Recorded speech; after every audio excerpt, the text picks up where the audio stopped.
অনেক অনেক আগে, যখন রাজ্যের মানচিত্র আঁকা হতো রক্ত আর সাহসের রেখায়, যখন রাজা মানে ছিল দেবতার মতো দূরের এক অস্তিত্ব, তখন পূর্ব দিগন্তের শেষ প্রান্তে গড়ে উঠেছিল এক রাজ্য। নাম তার ছিল বৈরাগ্যপুর। এই রাজ্য পাহাড়ে ঘেরা ছিল না, সমুদ্রে ধোয়া ছিল না, কিন্তু তার চারপাশে ছিল মানুষের দীর্ঘ ইতিহাস, ভুল, পাপ আর আশা। বৈরাগ্যপুর বহুদিন ধরেই শাসিত হচ্ছিল শক্ত হাতে, কিন্তু ন্যায়ের হাতে নয়। মানুষ বাঁচত, কিন্তু বাঁচার আনন্দ ভুলে গিয়েছিল। ঠিক এই মাটিতেই জন্ম নিল এক শিশু, যার জন্মদিনে কোনো উৎসব হয়নি, কিন্তু যার নাম একদিন ইতিহাসের বুক কাঁপাবে। শিশুটির নাম রাখা হয়েছিল অরিন্দম। অরিন্দমের জন্ম কোনো রাজপ্রাসাদের আলো ঝলমলে কক্ষে নয়, বরং প্রাসাদের এক নিরিবিলি কোণে। কারণ তার পিতা রাজা মহাদেব ছিলেন এমন এক শাসক যিনি বাহ্যিক জাঁকজমকে বিশ্বাস করতেন না। তিনি জানতেন রাজত্ব মানুষের উপর চাপিয়ে দেওয়া যায়, কিন্তু নেতৃত্ব মানুষের ভেতর থেকে উঠে আসে। ছোটবেলা থেকেই অরিন্দম ছিল নীরব। সে অন্য শিশুদের মতো খেলনায় আনন্দ পেত না, বরং মানুষের মুখের দিকে তাকিয়ে থাকত। তার চোখে ছিল প্রশ্ন, কেন কিছু মানুষ হাসে আর কিছু মানুষ শুধু সহ্য করে। অরিন্দম বড় হতে থাকে রাজ্যের মানুষের মাঝেই। তার শিক্ষকরা তাকে শাস্ত্র শেখাত, কিন্তু সে বেশি শিখত মানুষের কাছ থেকে। সে দেখেছে এক সৎ মানুষ শুধু ক্ষমতার অভাবে নত হয়ে যায়, আবার এক অসৎ মানুষ শুধু পদবীর জোরে মাথা উঁচু করে চলে। এই বৈষম্য তার মনে গভীর দাগ কাটে। একদিন সে তার পিতাকে জিজ্ঞেস করেছিল, রাজা হলে কি সব অন্যায় ঠিক করা যায়? রাজা মহাদেব দীর্ঘক্ষণ চুপ করে থেকে বলেছিলেন, রাজা হলে সুযোগ পাওয়া যায়, কিন্তু সাহস না থাকলে কিছুই ঠিক করা যায় না। সময় কারোর জন্য থেমে থাকে না। রাজা মহাদেবের শরীর একদিন রাজ্যের ভার বহন করতে অক্ষম হয়ে পড়ে। সিংহাসন অরিন্দমের দিকে এগিয়ে আসে। সেদিন রাজসভা ছিল নীরব, কারণ সবাই জানত নতুন রাজা মানেই পরিবর্তন, আর পরিবর্তন মানেই অনিশ্চয়তা। অরিন্দম সিংহাসনে বসে কোনো বড় ঘোষণা দেয়নি। সে শুধু বলেছিল, আজ থেকে আমি শুধু আদেশ দেব না, আমি প্রশ্নও শুনব। এই একটি বাক্যেই অনেকের ভয় জন্মেছিল, আবার অনেকের চোখে জল এসেছিল। রাজ্য শাসন শুরু হতেই অরিন্দম বুঝে যায় শত্রু শুধু রাজ্যের বাইরে নয়, ভেতরেও আছে। পুরনো আমলের কিছু ক্ষমতাশালী মানুষ তার নীরবতাকে দুর্বলতা ভেবেছিল। তারা ভাবছিল এই তরুণ রাজাকে ব্যবহার করা যাবে। কিন্তু অরিন্দম ধীরে ধীরে চাল দিচ্ছিল। সে প্রথমে আইন বদলায়নি, মানুষ বদলাতে শুরু করেছিল।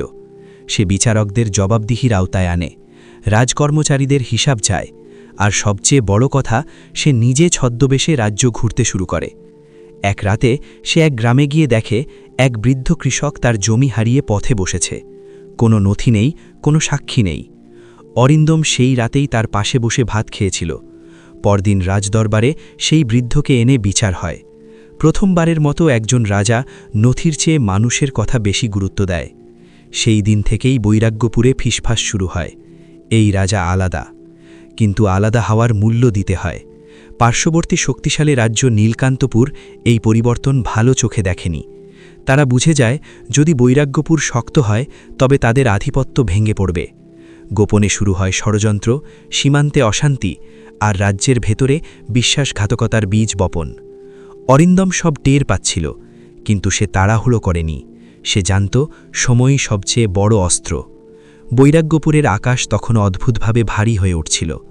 মানুষ পরিবর্তনের স্বাদ পাচ্ছিল, কিন্তু সেই পরিবর্তন রক্ষা করা যে কত কঠিন তা তারা তখনও পুরোপুরি বুঝতে পারেনি।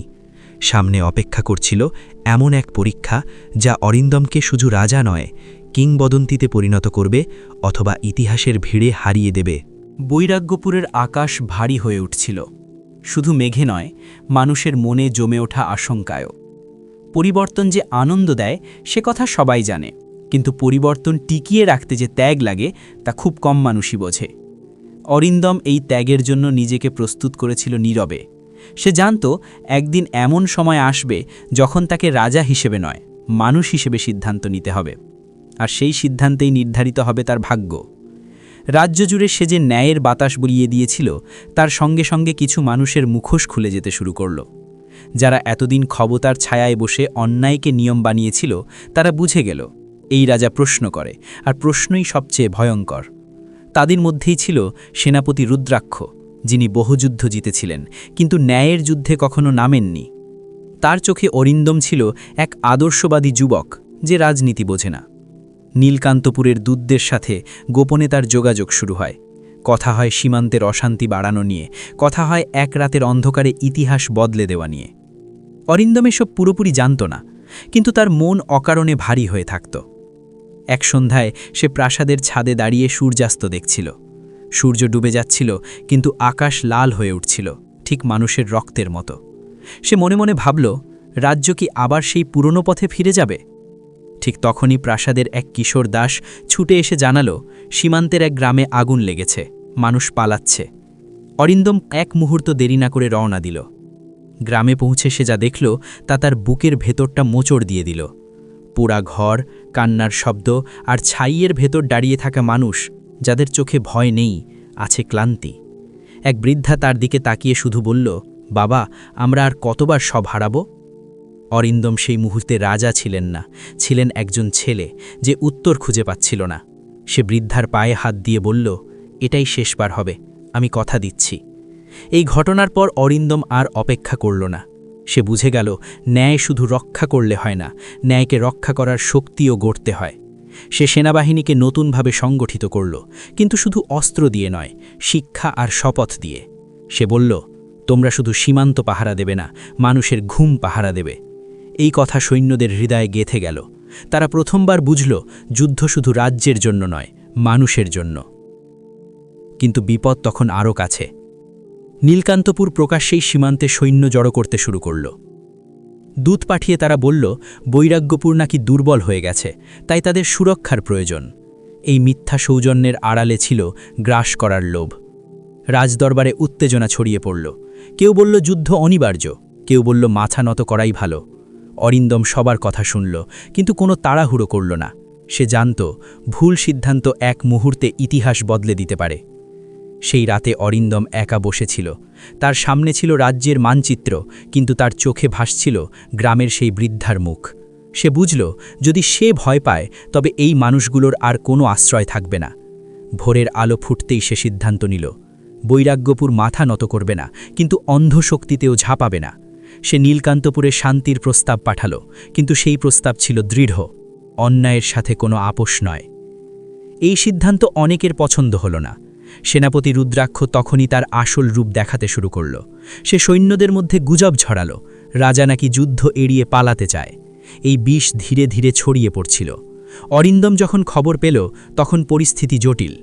সে বুঝল, এখন তার সামনে শুধু বাহিরের শত্রু নয়, ভেতরের বিশ্বাসঘাতকতাও দাঁড়িয়ে আছে। আর এই লড়াই হবে সবচেয়ে কঠিন, কারণ এখানে তলোয়ার তুললে মানুষই মরবে। বৈরাগ্যপুরের রাত তখন অদ্ভুতভাবে নিস্তব্ধ। বাতাসে যেন সিদ্ধান্তের গন্ধ। সামনে অপেক্ষা করছিল এমন এক সকাল, যেখানে অরিন্দমকে এমন কিছু করতে হবে যা তার হৃদয় ভেঙে দেবে, কিন্তু রাজ্যকে বাঁচিয়ে রাখবে। বৈরাগ্যপুরের রাত যত নিস্তব্ধ হচ্ছিল, অরিন্দমের বুকের ভেতর ততই শব্দ বাড়ছিল। সে জানত, কিছু সিদ্ধান্ত এমন হয় যা রাজাকে শক্তিশালী করে না, বরং একা করে দেয়। কিন্তু নেতৃত্ব মানে একা দাঁড়াতে পারা। ভোরের আগেই সে রাজপ্রাসাদের ঘণ্টা বাজাতে বলল। এই ঘণ্টা সাধারণত বিজয় বা উৎসবের সময় বাজত, কিন্তু আজ তার শব্দ ছিল ভারী, যেন রাজ্যের প্রতিটি ঘরকে জাগিয়ে তুলছে। রাজদরবারে সবাই জড়ো হলে অরিন্দম ধীরে ধীরে উঠে দাঁড়াল। তার কণ্ঠে কোনো রাগ ছিল না, ছিল না উত্তেজনা, ছিল এক অদ্ভুত শান্ত দৃঢ়তা। সে বলল, বৈরাগ্যপুরের শত্রু শুধু সীমান্তে দাঁড়িয়ে নেই, আমাদের ভেতরেও লুকিয়ে আছে। আজ যদি আমরা সত্যের মুখোমুখি না হই, তবে কাল আর কোনো মুখ থাকবে না। এই কথা বলেই সে সেনাপতি রুদ্রাক্ষের দিকে তাকাল। মুহূর্তের মধ্যে দরবার নিস্তব্ধ হয়ে গেল। রুদ্রাক্ষ প্রথমে হাসল, তারপর ধীরে ধীরে তার মুখের রং বদলে গেল। সে বুঝে গিয়েছিল, তার খেনাটা ধরা পড়ে গেছে। রুদ্রাক্ষকে গ্রেপ্তার করার আদেশ দিতে গিয়ে অরিন্দমের হাত একবার কেঁপে উঠেছিল, কারণ সে জানত এই মানুষটি একসময় রাজ্যের জন্য রক্ত ঝরিয়েছে। কিন্তু সে আরও ভালো জানত, আজ তাকে ছেড়ে দিলে কাল হাজারো নিরীহ মানুষ মরবে। সেই মুহূর্তে অরিন্দম রাজা ছিল না, ছিল ন্যায়ের প্রতিনিধি। রুদ্রাক্ষকে নিয়ে যাওয়া হলে দরবারে কেউ উল্লাস করল না। সবাই বুঝেছিল, ন্যায়ের পথ আনন্দের নয়, প্রয়োজনের। এই ঘটনার খবর আগুনের মতো ছড়িয়ে পড়ল। মানুষ প্রথমে ভয় পেল, রাজ্যে কি আবার রক্তপাত শুরু হবে? কিন্তু অরিন্দম সেই ভয়কে শক্তিতে বদলে দিতে চাইল।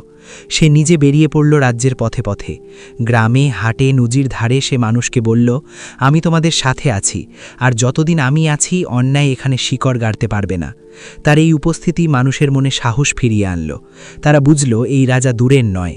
কিন্তু নীলকান্তপুর এসব দেখে থেমে থাকেনি। তারা সরাসরি যুদ্ধের ঘোষণা দিল। সীমান্তে ধুলো উড়তে শুরু করল, সৈন্যদের পদচারণায় মাটি কাঁপতে লাগল। বৈরাগ্যপুরের মানুষ জানত এবার আর পিছিয়ে যাওয়ার সুযোগ নেই। অরিন্দম যুদ্ধ চায়নি, কিন্তু যুদ্ধ এলে সে মাথা নত করার মানুষ ছিল না। সে সেনাদের সামনে দাঁড়িয়ে বলল, আজ আমরা শুধু অস্ত্র ধরব না, আজ আমরা আমাদের গল্প রক্ষা করব, যে গল্পে অন্যায়ের জায়গা নেই। যুদ্ধ শুরু হবার আগের রাত্রি ছিল ভারী আর দীর্ঘ। শিবিরে আগুন জ্বলছিল, আর সেই আগুনের আলোয় সৈন্যদের মুখে ভয় আর দৃঢ়তা একসাথে দেখা যাচ্ছিল। কেউ মায়ের কথা ভাবছিল, কেউ সন্তানের, কেউ নিজের জীবনের শেষ প্রার্থনা করছিল। অরিন্দম একে একে সবার কাছে গেল। সে কোনো বড় ভাষণ দেয়নি, শুধু বলেছিল, আমি তোমাদের সামনে থাকব, পেছনে নয়। এই কথাটাই যথেষ্ট ছিল। সূর্য ওঠার সাথে সাথে যুদ্ধ শুরু হয়। নীলকান্তপুরের বাহিনী ছিল বিশাল, তাদের অস্ত্র ঝকঝকে, তাদের অভিজ্ঞতা ভয়ঙ্কর। প্রথম আঘাতেই বৈরাগ্যপুরের সারি নড়ে উঠল। ধুলো, চিৎকার আর রক্তে আকাশ ভারী হয়ে গেল। কিন্তু অরিন্দম সামনে থেকে নেতৃত্ব দিচ্ছিল। তার তলোয়ার উঠছিল শুধু শত্রুর দিকে নয়, ভয়ের দিকেও। সৈন্যরা দেখছিল রাজা লড়ছে, পালাচ্ছে না। সেই দৃশ্য তাদের শরীরে নতুন শক্তি ঢেলে দিল। যুদ্ধ দীর্ঘ হতে লাগল, উভয় পক্ষেই ক্ষয়ক্ষতি বাড়ছিল। ঠিক তখনই নীলকান্তপুর এক নিষ্ঠুর চাল চালল। তারা বৈরাগ্যপুরের পেছনের গ্রামগুলোর দিকে আগুন লাগাতে শুরু করল, যাতে সৈন্যদের মন ভেঙে যায়। খবরটি অরিন্দমের কাছে পৌঁছতেই তার বুকের ভেতর যেন আগুন জ্বলে উঠল।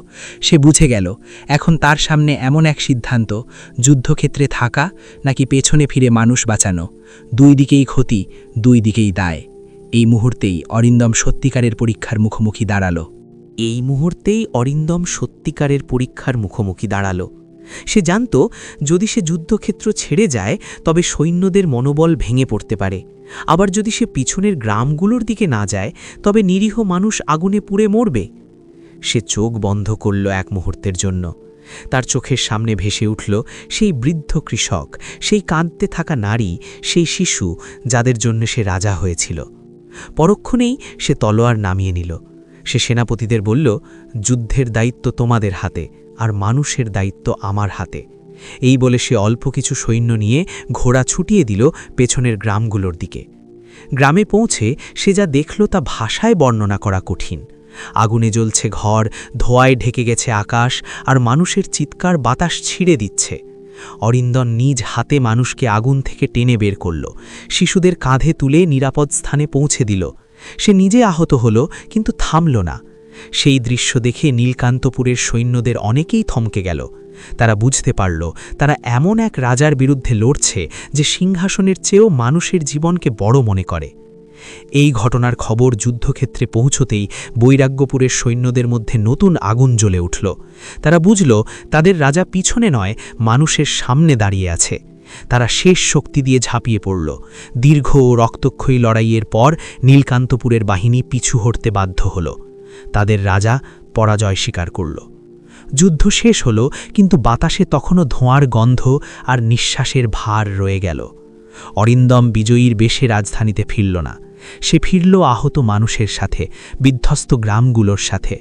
রাজদরবারে কোনো উৎসব হল না। সে প্রথমেই ঘোষণা করল, যুদ্ধের ক্ষত সারানোই হবে রাজ্যের প্রথম কাজ। সে কর মৌকুফ করল, ঘর বানানোর দায় নিল, এতিম শিশুদের শিক্ষার ব্যবস্থা করল। মানুষ তখন বুঝল এই রাজা যুদ্ধ জিতেই থেমে যাননি, তিনি শান্তিও জিততে চান। বছর গড়িয়ে গেল। বৈরাগ্যপুর বদলে গেল এক শান্ত, ন্যায়ভিত্তিক রাজ্যে। অন্য রাজ্যের মানুষও এই রাজ্যের কথা বলতো সম্মানের সাথে। অরিন্দম ধীরে ধীরে বৃদ্ধ হল, তার চুলে রূপালি রং ধরল, শরীর দুর্বল হল, কিন্তু চোখের দৃঢ়তা কখনো কমেনি। একদিন সে রাজদরবারে শেষবারের মতো দাঁড়িয়ে বলল, রাজা মানে শাসন করা নয়, রাজা মানে দায়িত্ব নেওয়া। আমি যদি কিছু রেখে যেতে পারি তবে তা হবে এই বিশ্বাস, মানুষই রাজ্যের আসল শক্তি। তার মৃত্যুর দিন কোনো রাজকীয় শোক ঘোষণা ছিল না, কিন্তু বৈরাগ্যপুরের প্রতিটি ঘরে প্রদীপ জ্বলেছিল। মানুষ বলেছিল, আজ আমরা একজন রাজাকে নয়, আমাদের অভিভাবককে হারালাম। অনেক বছর পরও যখন কেউ জিজ্ঞেস করত, ভালো রাজা কাকে বলে, তখন উত্তর আসত, যিনি তলোয়ারের আগে হৃদয় ব্যবহার করেছিলেন, যার নাম ছিল অরিন্দম। আর ইতিহাসের পাতায় লেখা রইল, তিনি শুধু এক রাজা ছিলেন না, তিনি ছিলেন এমন এক নেতা যার শাসনে মানুষ ভয় নয়, মানুষ হওয়া শিখেছিল।